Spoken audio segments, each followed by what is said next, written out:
without the portrait mode request. So, welcome back to another episode of Growing Up in the Wilds of Suburbia. Now, here we go. Okay. That was unexpected. Usually it asks me if I want to use portrait mode or not. So, anyway. Alright, well, I'm your host, Sir Chad Everett Brochures, and I am on my to one of my contracts here. I am just aware of the process of finding yourself and finding myself. Right? Like, we hear all these things and they just seem to become cliches. Right? We hear this, soul searching and finding yourself, and it's just, we hear these things that kind of like, they somewhat resonate with us, but we don't explore the depth of what it actually means. And in my experience of finding myself is, you find yourself at so many stages of your journey in life, because you find yourself after you are attempting to achieve something specific, and it could be, occupationally. You keep going through the same types of jobs, and you're not making the kind of progress that you feel is proper for you at this stage of life, or should have happened by this stage of life, and you go into this, career searching type of mindset. It's a process of finding yourself. Could also, again, be in the romantic sense, and so many different ways you end up finding yourself, right? So a lot of times it's the most impactful timeline for most people. In my experience, the most impactful timelines for me of realizing that I needed to find myself was at the end of a relationship. Especially if it was a relationship I wasn't ready to have ended, right? That may have been a surprise that it ended. And actually, I say, in all of the instances specifically, was that. It was, but some of those surprise endings were myself ending it. It's not a surprise like the other person, shut everything down. Could have been just one day I woke up and realized that I wasn't in the type of relationship that I wanted to be in, and then compassionately directing myself towards, separating from that person. But finding ourselves is an interesting thing in the sense that you have to know where you want to go. And for so many people that I talk to, they'll have areas of life that they know they want to go to, but if that were all to their story would be incredibly short and kind of boring. And boring to themselves too. There's so much more going on, but most of it sits in this ambiguous state of non-definition. It's this place of undefined understanding.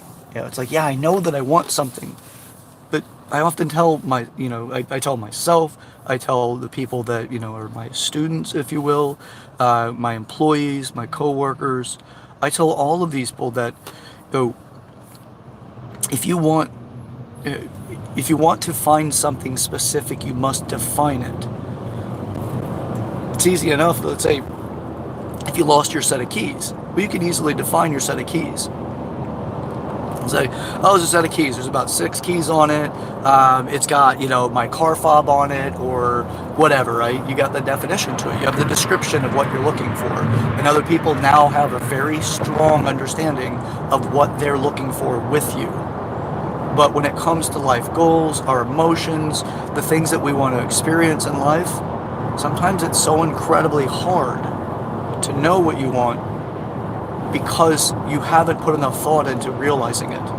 Now here's the thing that I love about it is, in my younger years, what I wanted most is what I was led to believe I wanted, and led to believe by many different, authorities, many different factors. Now, it doesn't mean that's wrong. It's great to have somebody give you something to start practicing your life by. It's like kids and occupations, right? They see what their parents do and the authorities to their parents, or their peers to their parents, whomever, and they see how those individuals or that particular, usually it's that person, and then it's that particular occupation. So like Uncle Jerry's a doctor, right? And everybody loves the fact that Uncle Jerry's a doctor.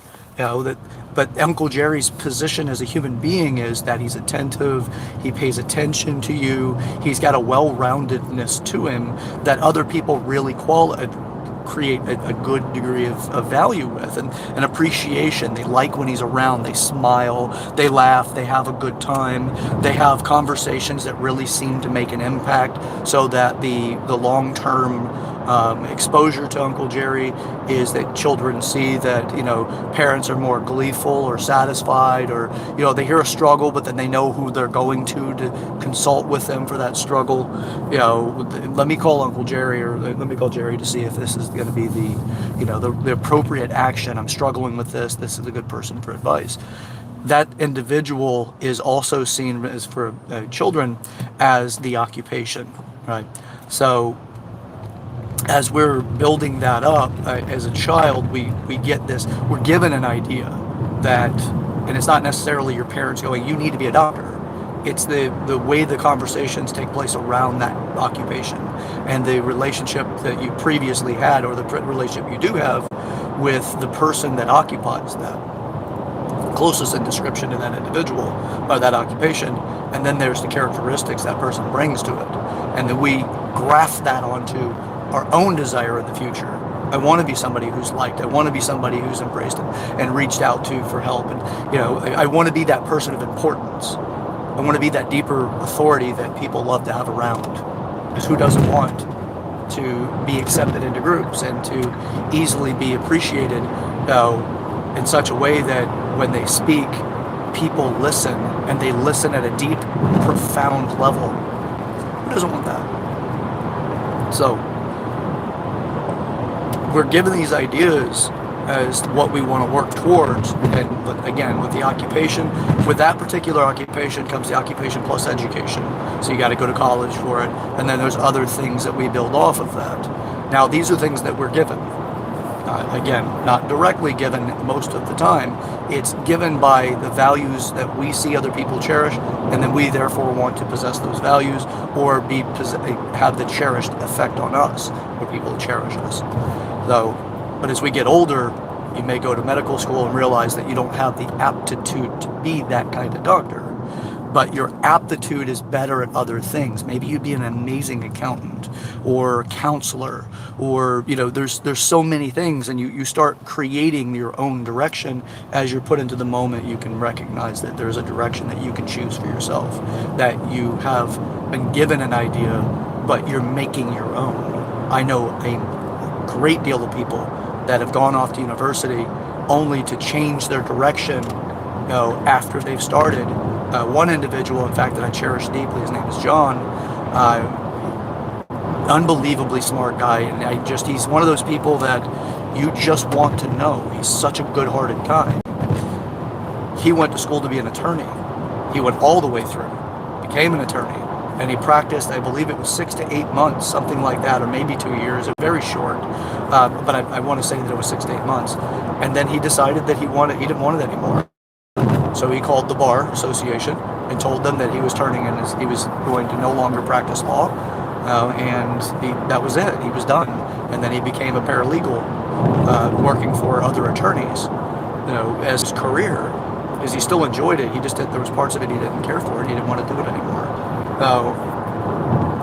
So we get these things and we go through life like this, but it's not just the academics, it's not just your occupation, it's also ideas of how you make the kind of person you want to love. And it's that these ideas that come along, right? Like Disney teaches young girls to be princesses and young boys to be Prince Charming, or the knight that rescues the princess. And there's nothing wrong with that. It's a good, strong way of going off of the different gender roles and the innate values that males have and the innate values that females have, that create, the genetic satisfaction to roles. I know that some people will disagree with that, and that's fine. You can disagree. But as far as the reality of your opportunities to find yourself, sometimes you take those pathways. You're like, you know what, that looks like a good pathway. I feel good starting this way, and I like what I've accomplished and so far, but you may like more of the earlier stages of that, but not realizing where the roller coaster comes in, where you have the hardships of that path. And then when you hit those hardships, the slumps of that path, you tell yourself, this isn't for me. Now, this is very common in my experience to the people that are told that you're supposed to be happy, you're supposed to be satisfied, you're supposed to enjoy the work that you do. But if you position yourself off the idea of enjoying the work you do, you're also positioning yourself off of the idea that you should more often than not enjoy it, or that you should always enjoy it. And I've heard people say that. I'm not happy with what I do. Well, how often are you happy and how often are you not happy? Give me a scale of, give me an idea about the frequency, a percentage. How often are you happy on a percentage? How often are you dissatisfied in that percentage? Because once you start creating that kind of definition, you can start understanding really what you're going through. So in that scenario, in that example, I'd say, okay, well, the person tells me that they're, 55% of the time they're happy, 45% of the time they're not. Now, as just a generic, there could be, more depth to that, where it's like, 55% of the time I'm happy, 35% of the time I'm not, and 10% of the time I'm in a place of indifference. I don't know, I don't really feel it, but I usually feel like that's more unhappy than happy, or than the other, right? So what's good about that is that you can start understanding that life is not always about the sweet sides. That's the fault of optimism. When optimism is unbound and it doesn't have restrictions, parameters to work by, it creates a false idea of the way the reality of life is supposed to occur. We have this dichotomy of emotional experiences for a reason. We have these contrast values in relationships for a very strong reason. We have them because it helps us create more value to what we're going through, and so that we're more adept to getting to where we want to be. Because you have that stuff. I mean, you can't experience the height of love without the depth of loss. It doesn't work the same. You can't understand pleasure unless it's through pain, right? That you have the understanding of the opposite side of pleasure is pain. Now, some people derive pleasure through pain. Keep it really PG-13 overall. But if you are interested in that, look at my more recent videos. It's actually, say, probably the last 7 videos, maybe 8 videos, will have aspects of that conversation in it. So, but to find yourself usually comes from when you realize that something has happened. Something has shifted. A lot of times it's something that you were attached to being there for a long time, and I would say that's almost certainly always there. In my experience, it always has been there.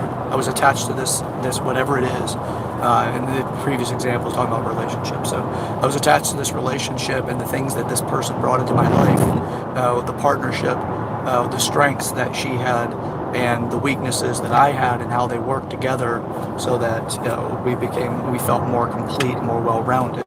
She felt a sense of and I'm not speaking about one individual in this moment. I'm talking about throughout my experiences, that from my area of weakness and her area of strength made it feel more complete. She felt more valued in the sense that she was bringing something specific to the relationship. She was contributing to it. And at that moment, I felt more of like I was being contributed to and appreciated in that relationship, that she was willing to give me that type of support, and vice versa. Definitely areas that I brought to it that was a reciprocal type of thing, where I'd have strengths and she'd have weaknesses, and we would work together to build that relationship up in such a way that we were capable of feeling that we had a strong partnership. And that partnership is when you start to feel more whole. Now, the thing about it is that it's not about becoming so independent that no one matters, right? Like you wouldn't feel, the value of somebody else being there with the contribution they bring to the relationship. Life is incredibly too dynamic to be so independent that you have no areas to be supported in. life is way too dynamic for that. The universe doesn't allow for it, in my opinion. That's why we have the yin and the yang conversation. It's an ancient conversation about the differences in energies, and really it comes down to the differences in strengths, weaknesses, and some of the problems that I see with, it's actually major problems that I see with the independence movement. So, apologize about that. I'm going to call him back. But that's the independence movement, and it's a big part of the feminist movement, especially modern day feminism. But I'm not going to take that track for this conversation either. But that's one of the major faults of that movement, is the dismissal of men because women can do it all. And that women have been trampled on for far too long, and now we're going to prove that men aren't necessary. That's in that conversation. Now, depends on whoever embodies it in that conversation. You can have people that are feminists, but they understand the value of both roles and sexes and how they work together and contribute to one another. But from what you hear from the squeaky wheel, if you will, the ones that are the loudest are the ones that want to strip away as much as they can from the opposite sex. In this scenario, be the feminist women wanting to take away masculinity from men and the roles that masculinity plays in the relationship with women. So, if that's your direction, by all means, it's up to you to take on that part of life. And take it on. If that's the path you want to take, it's not for me to tell you that it's a mistake. It's for you to learn what that is. The ultimate destination for what I see in that type of movement is the single cat lady. And that's a miserable existence. I don't know any single cat women in their later years that are profoundly happy and satisfied in life. All that I know are incredibly miserable. But again, that's not the point of this video, to say that one path is right. But if your path is to be satisfied and have a great degree of experiences of enrichment throughout life, I would say be aware of what your current narratives are, the programming that you're running by, and see how it is serving you or not serving you. You don't have to be the feminist conversation for that. Be anything. For myself, I'm constantly reevaluating. As I've mentioned in many conversations prior to this, in many videos, my entire preference for living is that all relationships are agreements, and those agreements need to be created between the people involved. And that is everyone. That is business. That is every single relationship that I have. It's also the relationships that I have with my family. I chose the agreements that we have. We have a genetic connection. That's something that is not chosen. But then there is how we treat each other now is based off of the way that we have created the agreement to treat each other. Now, if I had this directly spoken to my families, some yes, some it's through the character training. They understand who I am and my expectations, and I understand who they are and their expectations. Because they're family, we have a profound connection. When you're dealing with people you don't know, but they're entering into your life through relationships of any sort, it's always good to have a definition to what that is. It's not to lock it in stone. It's to give it a set point so that you both have an idea about what you're working towards. And if it lines up, then it makes it more rewarding. But if it doesn't line up, then you can understand how to allocate your resources so that you feel like things are still intact. As I mentioned in previous videos about trust, trust is an interesting thing. You can trust someone to lie. You can trust someone to always do the right thing and always tell the truth. You can trust somebody to have variables of communication and integrity. You can trust all of that. Trust is not the purity of honesty. Trust is the predictability of action, the predictability of thinking, the predictability of outcome. Because your resources are on the line and you're the one putting that on the table.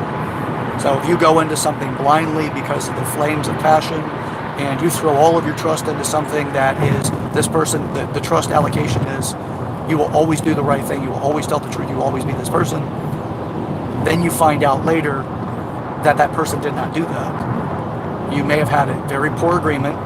You may have, with excitement, overstepped the boundaries that you have at a core level that you really need to have in place.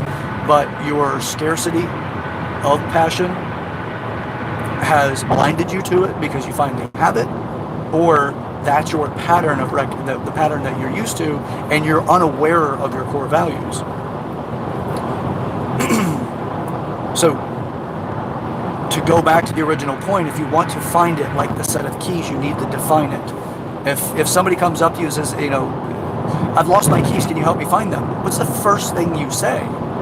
Now, if you're wise enough to say it, which most people in this case are, what do they look like? Versus, I'm just going to go look for keys. Going to bring back the keys to the city the mayor has. I mean, you have to have the definition enough, right? And you can assume a lot, but be careful with assumptions. Because of the old saying, when you assume, you make an ass out of you and me. So define what you want. If you don't know, it's time for self-reflection. I've reinvented myself so many times in my life because I thought I wanted something specific because I was given that in the beginning. Now, again, nothing wrong with being given something in the beginning. It gives you a direction. It gives you a compass, and then you build from there. But you don't need to stay on that path. You absolutely can change destinations and directions. It's good to practice something that has already been done, because you can understand accuracy and you can understand the principles of what hard work creates and what happens when you fail and when you succeed, and you have a guideline to help you understand it, versus blazing an entirely new trail that you've never seen, that no one's ever seen. But if you have a structure and a foundation that you've gone through in life that gives you confidence in your abilities when you're blazing new trails in life, then you can come up with something magnificent because you understand what the process feels like to fail and succeed. And you also know that failure is not the end. You fail often. You fail all the damn time. It's just sometimes we look at the bigger picture of that failed there, so therefore we're not going to continue to do it. Or I'm not going to continue to do it because I had all of these resources on the line, these expectations, these attachments. By the way, attachments are part of your resource concept because you're attached to something, right? It needs to bring you back. It's an ROI, it's a return on investment, and your investment is your time. It's whatever other elements you put into it, money, your skill sets, whatever, your desires is part of that factor. Because when that thing is being occupied in that resource allocation, you can't think of anything else at that moment, and you may spend 5 seconds with it, and it's not a big deal, and you can't even, it may be even hard to understand that while listening to me, because it's such a short moment of recognition of that resource that you don't think, while I was thinking of that return, the daydreaming came from it or whatever it is, you don't think that at that moment there was no other thoughts you can have. You can only process so much information at one time. So if you want to be able to understand more of what runs the machinery in the background, you have to start understanding how that machinery has been built. And that machinery has a direction. It has safety and preservation as a big part of the machinery, the stuff that runs in the background that you don't have control over. It's the subconscious function. You don't have control over that stuff from the subconscious level. You have control over it from the conscious level. And when you recognize it, you can say something, do something, you can make a difference with it. So, now, finding yourself when you need to. First, understand where you are. Appreciate where you are. Now, appreciating what something does not mean that you're celebrating it in the way of, having a great time. Like with my previous videos, a major recent breakup, something that really, it hit me incredibly hard. And if you watch the previous videos, I'm just completely authentic with it. I spoke through the emotional challenges of which I had not done much in the past. Because of being one in 6 boys, second to youngest, expressing your emotion usually got you beat up, or picked on more, and so you just kind of clam it up and don't talk when you're crying, right? Because you sound like an idiot is the old saying that I had from when I was a kid. Every which way you could be picked on. And if you're not familiar and if you didn't catch the video on this, I was picked on as a child because being one in 6 boys, I was the second to youngest. I looked the most like my dad. I had almost platinum blonde hair, or incredibly blonde towhead and blue eyes. And my family all had brown hair, brown eyes, or brown hair. And it made me the different one. It made me the outcast. So, and because I was so interested in, connecting with people, I also got made fun of for that. So, sorry, I just had a nice little incident here. So with that, it was, you don't express your emotions. Because when you express your emotions, you're looked at as weak. You're looked at as effeminate. You're looked at as being non-manly. You're looked at as being, your sexuality is brought into, challenge, because at that stage, none of us, I didn't know my sexuality. I didn't know any of those things. I was way too young to understand my preferences. Now I do know my preferences. I'm very heterosexual, but I understand and accept other people with different positions. That's not something that's my business. So anyway, but just don't express emotion. You hide those things. So you see me in these videos actually expressing a genuine experience, and that was part of my growth. I had to do it. I had to push through. I had to acknowledge that I was in pain. And so if you want to find out where you are, you have to understand, if you want to find out where, to discover who you are, and the direction in life, you have to just be present to you. Understand what you want to experience. It's required. Don't wait for it to be given. If you want a life that's enriched, the people that you idolize, the people that you follow, the majority, I'd say nearly all of them, decided to live their own life. They decided to take their own path. They're the ones that said, you know what? My parents may have been this type of person. They may have worked this kind of occupation, but I'm going this other way. Like, who was Elon Musk before Elon Musk? Who was his parents? Was his parents as incredibly accomplished as Elon Musk? No, he stepped out of the family model, and he did his own thing. Hell, even Jeff Bezos, as much as I'm not a fan of the man, he did the same thing. His parents didn't start Amazon. He did. He made his own life. And if you're going to idolize somebody, just know that the majority of the people that you idolize, and nearly probably every one of them, none of them are copycats. So, the path to success. I mean, what's the path to becoming a celebrity in Hollywood?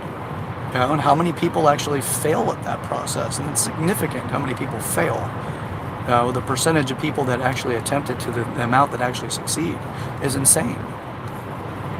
So, just know that if you want to be that remarkable person in life, first figure out who you are. That's exactly what I'm working on. So if you find value in what I'm doing in these videos, or if you know me directly in person, you realize that that's exactly how I am. I don't want to be a carbon copy of everyone else. I am using the structure of success that is well established to what is established as close to as it aligns with my goals. But my core values are what make me be the person that I am. I will not lie. I refuse to lie. I refuse to mislead. And in this newest version of myself, the Phoenix that you're now witnessing, if you will, if you're not familiar with that one, go to the Phoenix episode. But the Phoenix that I am now is because of the previous one, and the realization that of that last relationship. Today is the first day of the 5th week of that being over.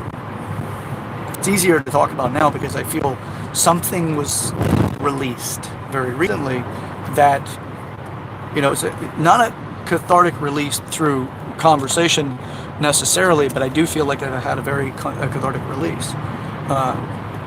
And in part, it was because of conversation. It was because of sharing this as I have been openly with people, and just asking for their acceptance and not try to change what's going on or try to distract me from it, but allow me to be in it, to be as truthful and honest as I can be, and just letting go of the attachments that I had. But this version of me is beyond truth. Because truth is, I said this and you agreed. But this version of me is, I said this, you agreed, and I told you what I heard you say. And you agreed with it or you corrected it. So that the ability to communicate at such a level of something important is profound. And that's the version of me now that I'm practicing in, instead of the previous one, which is sometimes you would repeat it back, but it was more of we both understood what we were saying because we were speaking the same language and under a very accurate assumption of communication and context, the definitions of the words. But accurate does not mean always accurate. And that was the fault in my previous relationship, was that the communication was not facilitated in such a way to verify that we were both saying the exact same thing. We used the same language, but it didn't conclude in that same understanding over time. And that was the Pandora's box that was released. That was the key that opened it. Because my Pandora's box was, I was aware of, but I did not care much for it. If you're not familiar with the Pandora's box conversation, I have several videos of that on this channel that have recently been made. Just go back to those and you'll get more of the Pandora's box experience and conversation. And you'll also see me being really raw in my emotions. So the authentic self is completely and incredibly valuable for you to become, true to yourself, so that you can have what you want. You can experience the things you want. It's not experience the things you want like it's the sweetness of life right away. You have to go through all the process in order to get there, and then you can appreciate where there is. So with that, I want to thank a man that I dearly cherish in my life. It's kind of an acquaintance, but also a friend, if you will. We haven't spoken directly in a long time. And the last time we spoken directly, we were in a disagreement, but that's fine. Friends disagree. I want to thank Gary Bishop. He's the author of Unfuck Yourself. It's actually a New York Times bestseller. He's an amazing man, very impactful to me. About almost a decade ago, he called me out on my stuff, and let me know that as sincere as I thought I wasn't as sincere as I really thought, right? And it wasn't until I really spoke about my family with the depth of honesty that I finally got the recognition from him that he recognized me as being a pretender up until that point. And it was so incredibly emotionally impactful at that moment that he said that, because I never thought I would get called out or caught by wanting to say the right thing, or just being viewed as doing the right thing, being accepted. It's manipulating my reality in such a way that I just wanted people to like me, so I did things to try to make people like me, and not even realizing it, because that was a very old thing that I was doing for so long that it felt like that was how life is. And I was so far into it, I was completely blind to it, and he pointed it out. So I thank you very much for that, Gary, and I will always cherish that lesson and who you are as a person too. You're an amazing human being, a powerful human being. So, all right, so as far as that goes back to finding yourself, that's the best way of explaining it, in my opinion, because you have to be called out for what your mess is. Whatever it is that you know in your side, deep down that it's not true, but you've done it for so long, you believe it's true. And whenever you first look at it, you're like, whatever. But it's whenever hardship shows up, that's an access to it. Gary created a conversation around me that made me have to look at it, and then I felt the hardship after when I saw it. Instead of waiting for hardship to happen to me, and then hopefully I figure it out, this man was powerful enough, wise enough, and capable enough to be able to see it before. And what's funny is that he's like, everybody sees this. It's just not everyone's willing to call you out on it. And I'm like, damn, how embarrassed I was at that moment. So finding yourself is incredibly important, because it's what will lead you to a life well lived, and a life that actually gives you such an enriched experience that other people will see that and value it about you. Now, with that, I encourage you. It does take courage to live outside of the restrictions that you've created for yourself or the way you've been given.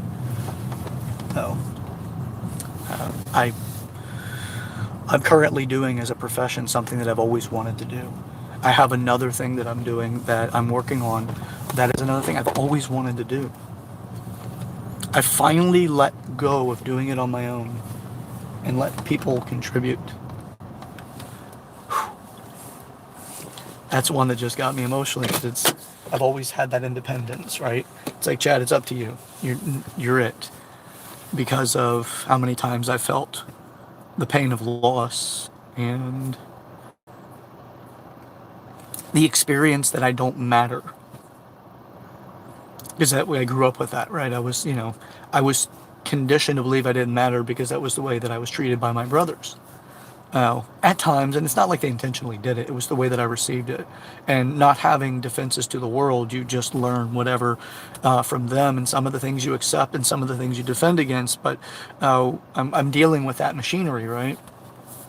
So to think that I don't matter is common. And I have to be aware of that in order to find out where I am so I can go where I want to go. And to realize also that these kinds of times, whenever I realize that I do matter, that's when the emotion hits me. Because this is almost a 40-year-old thing, right? Almost a 40-year-old issue for me, or a challenge, programming. And it takes a lot. I would say that it probably is not something that you ever really get rid of, but it's something that you learn to manage so well that it doesn't affect you like it did. Like right now, it hitting me emotionally. It's over time you manage your way through that, but you have to figure out where you are before you can ever really get access to it. So, I'm at my destination. I want to thank you for tuning in again, and remember that life, you want to live it as you want to live it all out. It's not always easy, but it's well worth it. So stick with me. I'll catch you guys next time. Sir Chad Everett Broshears, and this is Growing Up in the Wilds of Suburbia. See ya.